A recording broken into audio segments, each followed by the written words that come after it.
Nesse vídeo eu vou te mostrar o poder do Flowise. Eu vou fazer um leve comparativo dele com o NAChain. Vocês vão entender porque que até certo ponto o Flowise consegue dar um pau no NAChain. Porque quando a gente se trata de construir sistemas que utilizam agentes de IA e que realmente entregam bons resultados, o Flowise ele ganha um destaque nessa corrida. Você vai entender porque que quando a gente quer construir sistemas mais complexos e que entregam bons resultados, seria mais interessante utilizar o Flowise ao invés do NAChain.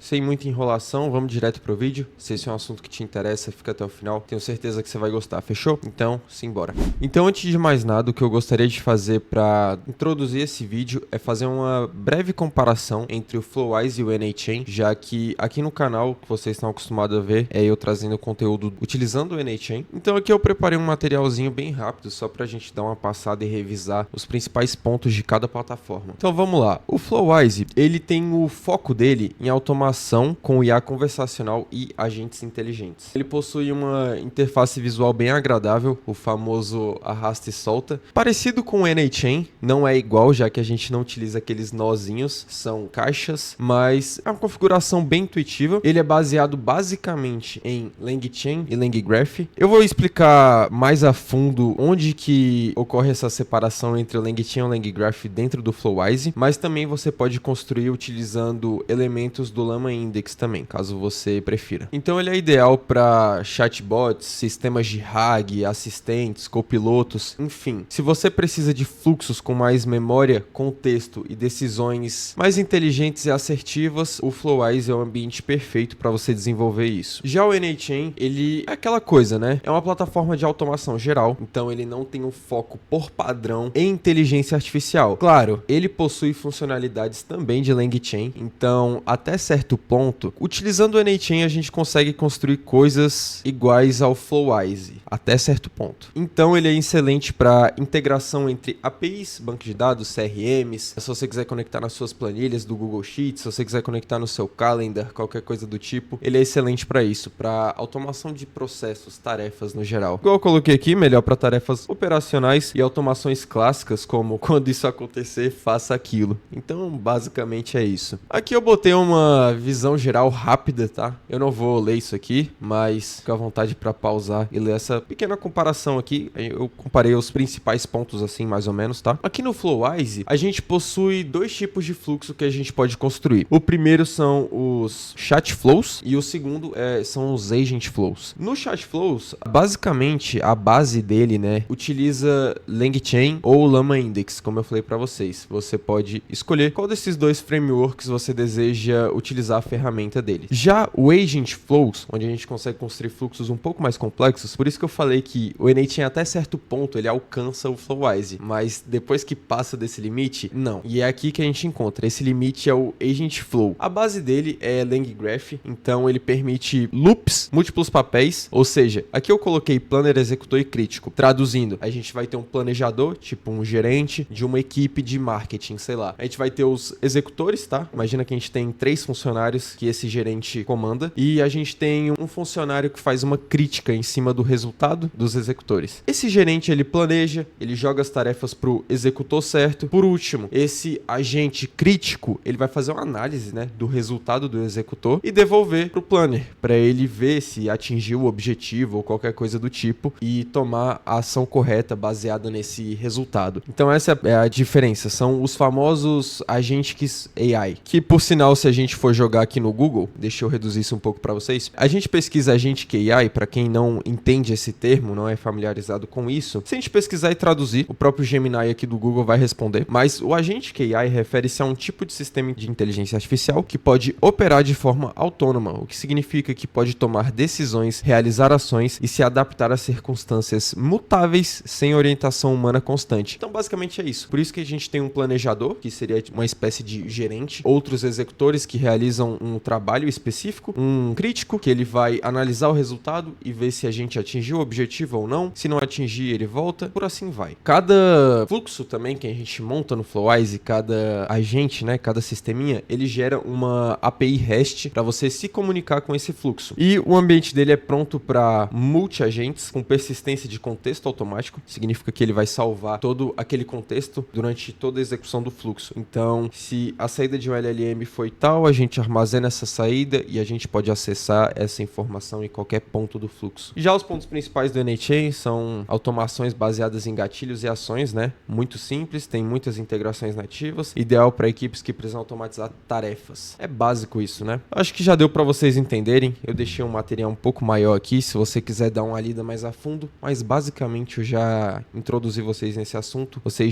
acho que já conseguiram perceber qual é a diferença principal entre os dois. Agora, como o foco desse vídeo em si é o Flowise, eu gostaria de fazer uma comparação rápida entre chains e graphs, já que a base dele é LangChain e LangGraph, né? LangGraph a gente consegue construir fluxos um pouco mais complexos, são aqueles agente KI que eu dei uma introduçãozinha breve para vocês também. Então, vamos lá. LangChain, o foco dele é fluxo linear e sequencial, ideal para tarefas diretas como chatbot simples e uma estrutura mais simples, tá? Já o LangGraph, ele permite iterações complexas e cíclicas entre componentes, então ele é melhor para sistemas que necessitam de memória, colaboração, ideal para sistemas multi-agentes também e adaptativos. Aqui também, novamente, eu deixei uma visão geral rápida comparando cada um, você pode dar uma olhada melhor, mas eu vou passar adiante. Então, o LangChain é um framework base para construir aplicações com LLMs, componentes modulares prontos para uso, como prompts, memórias, chains, etc. Fluxo sequencial de processamento. Assim, coloquei aqui ideal para iniciante IA, mas não necessariamente iniciante, mas para você construir fluxos um pouco mais básicos. Já o LangGraph, ele é um motor de grafos para fluxos complexos de IA, estado global persistente entre as etapas. É aquilo que eu falei para vocês, onde uma saída de um LLM fica disponível para as outras etapas do nosso fluxo. Então, ele tem NUPs nativos para iteração contínua, suporte multi-agente integrado, melhor para sistemas que precisam de memória e colaboração. É a mesma coisa que eu tinha colocado lá na explicação do Flowise, né? então aqui eu coloquei um desenho meio besta aqui, onde a gente consegue ver o LangChain, que é uma linhazinha reta, onde começa no A, termina no D. O LangGraph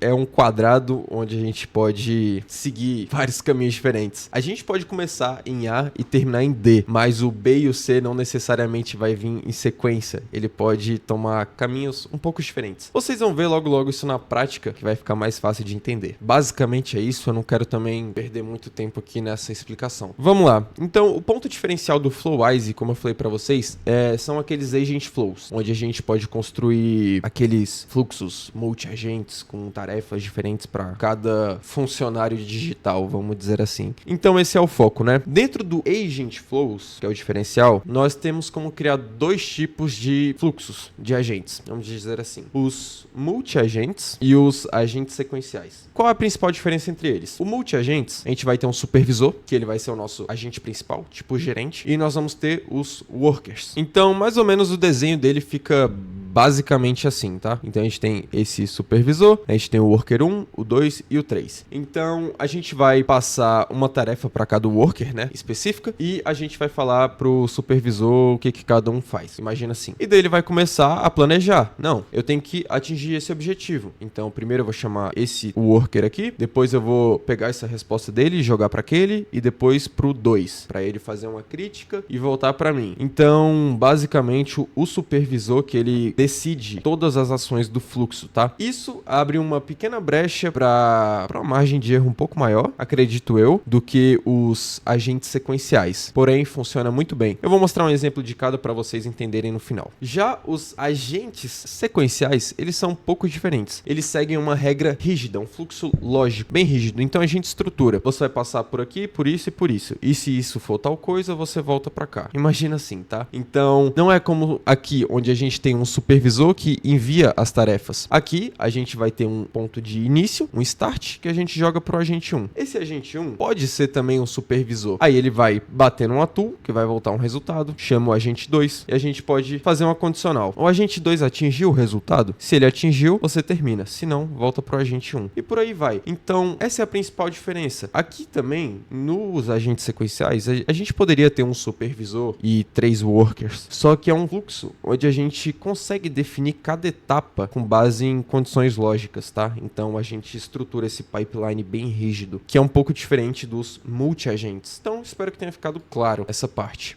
Dito isso, feita essa introdução, você pode abrir o seu Flowise aí para começar a explorar. Então essa aqui é a tela inicial. Para você começar é só você fazer login básico, tá? Eu vou logar com o meu Google aqui. Uma vez que você selecionou a sua conta do Google aí, ou como você queira logar, você vai dar de cara nessa tela. Então, como eu disse para vocês, aqui a gente em cima, a gente consegue construir dois tipos de fluxos diferentes, os chat flows e os agent flows. Também tem esses assistants, só que não entra nesse vídeo, essa parte aqui. Eu posso trazer um vídeo futuro falando sobre isso, um pouco mais simples. Mas tá, eu também não vou falar sobre chat flows, porque ele é mais ou menos semelhante ao que a gente já fazia no N8n, tá? O diferencial mesmo aqui são os agent flows, é pra lá que a gente vai. Eu tô com dois fluxos aqui que eu criei de teste, beleza? Eu tô utilizando uma conta gratuita na própria nuvem deles, tá? O Flowise, ele é open source, então você pode utilizar ele self-hosted do jeito que você quiser, tá? Como eu tô no plano gratuito, ele me permite fazer apenas dois fluxos, então se você estiver no seu plano gratuito, você já fica atento com isso, beleza? Como o intuito desse vídeo é só dar uma introdução para a plataforma, vai adiantar muito bem. Então, aqui eu tô com um fluxo aberto de agent flows e eu tô utilizando agentes sequenciais. Então, aqui a gente tem um start e a gente tem um fim, tá? A gente define um início e um fim. Então, é um pipeline de regras, condições lógicas, tá? O que que tá acontecendo aqui? Basicamente, eu construí um fluxozinho bem simples, onde a gente vai ter um supervisor, um copywriter e um revisor. Então, basicamente, o usuário vai chegar no chat e falar: eu quero que você escreva um artigo, um blog sobre tal assunto. Então, o supervisor vai pegar, vai jogar para o nosso copywriter, ele vai escrever esse blog ou artigo. Depois que ele escrever, a gente configura um loop e a gente faz esse loop voltar para o supervisor. Então, ele vai voltar para o supervisor com o resultado do copywriter. O supervisor, por sua vez, a gente define no prompt isso, que ele deve chamar o revisor. Então ele vai jogar aquele resultado para o revisor e o revisor, por sua vez, vai revisar. É óbvio. Então ele vai fazer uma análise dessa escrita que o copywriter fez, vai falar: pô, tá bom. E se tiver bom, o supervisor vai terminar o fluxo e ele vai falar, ou então ele vai falar: tá ruim, esses são os pontos que tem que melhorar. Aí o supervisor vai pegar, jogar para o nosso copywriter, ele vai ver a crítica e falar: pô, beleza, tem que melhorar nisso. Aí ele vai, melhora nisso, volta o resultado e dá a resposta para o usuário final. Então aqui eu vou rodar um testezinho só para vocês verem funcionando, tá? Eu vou pedir para ele assim: deixa eu colocar, escreva um artigo sobre o GPT 4o. Só para fazer um teste aqui, vamos ver o que ele vai responder. Então, a gente consegue conferir que o meu pedido já foi jogado para o supervisor, que por sua vez ele definiu no state uma variável chamada next, que eu conferi, que ele definiu como copywriter o valor, ou seja, ele jogou para o copywriter. Então, o copywriter, por sua vez, ele gerou aquele artigo sobre o GPT-4o. Beleza, ele deu a resposta dele, ficou bem grandinho até, e o nosso supervisor jogou para o revisor, para ele fazer uma análise crítica em cima desse artigo. E dele falou: o artigo tá muito bom, ele apresenta uma estrutura clara, começando com uma introdução contextualizada, explicando o que é o GPT-4o, suas principais, não sei o que, não identifiquei pontos que necessitem de melhoria, parabéns pelo trabalho. Então, o que o supervisor vai fazer é finalizar. E daí a gente vai ter um quarto LLM aqui, chamado resposta, que ele é um cara que ele só vai dar a resposta final para o usuário, ele só vai formatar as informações e jogar pra gente. Então, muito simples, vocês conseguiram ver esse trabalho em equipe entre os LLMs. Então aqui eu não consegui demonstrar um fluxo onde o revisor vai falar assim: não tá bom, faz de novo. Eu vou tentar fazer uma pequena alteração nesse fluxo para vocês verem esse resultado acontecendo. Eu mudei aqui um pouquinho o prompt do revisor, eu acredito que vai dar certo, só que o ideal mesmo era fazer mais uma condição lógica e falar assim: não, você tem que rodar isso aqui pelo menos uma ou duas vezes e tem que fazer uma crítica obrigatoriamente. Vou salvar, vou abrir o chat aqui, limpar a nossa conversa e realizar mais um teste. Já lancei aqui para ele, vamos ver se a gente vai conseguir atingir esse resultado. Eu falei para o revisor que ele obrigatoriamente deve realizar pelo menos uma crítica. Então vamos ver como que ele vai fazer isso. Já foi lançado para ele. Aconteceu, deu certo. O artigo está muito bom em termos de estrutura, clareza, crítica para melhoria. Apesar de bem escrito, poderia se beneficiar de exemplos mais concretos e práticos do uso do GPT-4o. Então, o que o revisor fez? Beleza, o revisor vai fazer a crítica dele. Aí ele lançou de novo para o copywriter. O copywriter escreveu novamente. Aí ele jogou para o revisor mais uma vez e ele falou: tá excelente, fechou. Aí o supervisor mandou ele finalizar e ele está finalizando. Então, como vocês puderam ver, tem uma interação entre a equipe, entre os LLMs, muito boa. Isso evita em muitos casos, alucinação por parte dos LLMs. Então, quando a gente tem sistemas simples, lineares, onde a gente tem um único agente de RAG, ou seja lá o que for, e o usuário manda uma query para esse LLM, ele pode alucinar um pouco, dependendo da complexidade da tarefa. Então, aqui, em vez de usar um LLM para só escrever esse artigo, a gente utiliza 3, né? Porque esse de resposta eu nem vou contar, porque ele é muito besta. Então a gente tem 3 LLMs trabalhando em equipe para atingir um resultado bom, muito bom, não só bom, excelente, né? Então tem todo esse feedback, esse loop, essa crítica de um volta para o outro, realiza o trabalho melhor, volta, finaliza, responde o usuário. Então esses tipos de fluxos eliminam em muito a chance de erro por parte do LLM, tá? Então, por exemplo, por isso que eu digo que se você quiser realizar fluxos mais complexos, bem definidos e que realmente funcionem, não vão dar erro, não vão causar dor de cabeça na hora de usar, o Langflow ele te permite fazer isso de uma forma muito simples, é muito fácil configurar esse tipo de fluxo e você alcança resultados incríveis. Agora, se a gente quisesse construir esse mesmo sistema, só que utilizando multi-agentes, ele ficaria mais ou menos com essa cara, ficaria parecido com isso, porque eu não configurei, até porque ia levar um pouquinho mais de tempo, a ideia é que ia ser uma coisa mais rápida, mas a estrutura funcionaria desse jeito. Então, aqui a gente teria um supervisor, aqui a gente poderia ter o nosso copywriter, aqui o revisor, e aqui por último o cara que gera a resposta. Como vocês puderam ver, nem nome, nem prompt eu passei aqui. Eu só montei a estrutura mesmo para vocês verem qual é a diferença. Então, vocês conseguem perceber que aqui a gente tem mais módulos, a gente tem o start, o modelo, que inclusive esse modelo também teria que estar aqui ligado nesse supervisor, tá? O modelo, o LLM, a condição, mais 3 módulos, loop aqui e um final bem aqui. Então, tem mais módulos, a gente consegue definir esse pipeline. Já aqui no multi-agentes, não, a gente não define esse pipeline rígido. A gente tem esse supervisor e ele vai fazer o que ele bem entender aqui. Então, a gente joga tudo na mão do LLM e fala, véi, faça seu trabalho. E ele vai distribuir entre cada um dos workers. Então, basicamente, são essas duas opções quando a gente se trata de agent flows, tá? Então, basicamente era isso que eu queria mostrar para vocês. Eu não vou aprofundar muito na construção disso, em montar esse fluxo, mas eu pretendo trazer novos vídeos aqui no canal explicando bastante coisa sobre o Flowise, porque eu acho uma plataforma excelente, muito interessante, onde a gente consegue construir chatbots que realmente funcionam. E fora que também as possibilidades são infinitas. A gente consegue integrar isso com o próprio n8n. Por exemplo, aqui ele não tem suporte para, por exemplo, Telegram. Então, se a gente quiser, a gente pode iniciar um fluxo no n8n utilizando o trigger de Telegram e a resposta do Telegram. Como eu falei anteriormente nesse vídeo, ele gera um API REST para cada chatbot, cada fluxo desse que você monta, e você pode conectar isso em outras partes, tá? Você pode mandar uma requisição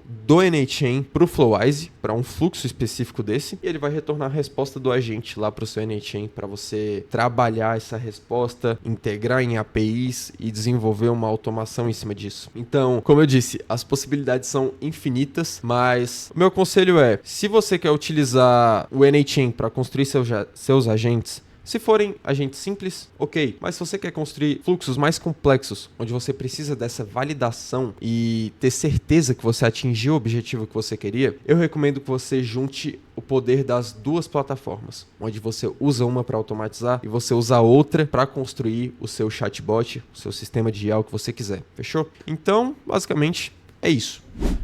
Aqui no final do vídeo, só queria deixar uns recados, tá? Antes de finalizar, só tenho um recado rápido para passar para vocês. Se você quiser que eu construa chatbots para você, agentes de IA ou até mesmo fluxos de automação de processos, eu vou deixar um link aí embaixo, onde você pode clicar e me dizer como eu posso te ajudar, que a gente negocia, tá? Para construir esse fluxo, fechou? Também eu vou deixar o link da consultoria, caso você queira uma análise de negócio para identificar casos de uso. Fechou. E também, se você gostou desse vídeo, não se esqueça de curtir, deixar um comentário, se inscrever no canal, compartilhar esse conteúdo com pessoas que gostam desse assunto. E basicamente é isso. Eu vou trazer mais vídeos sobre o Flowise aqui no canal, fechou? Então, se vocês gostaram, fica ligado que vai sair conteúdo novo essa semana, na próxima depois. Tô querendo trazer bastante conteúdo, fechou? Então, é isso. A gente se vê na próxima. Valeu!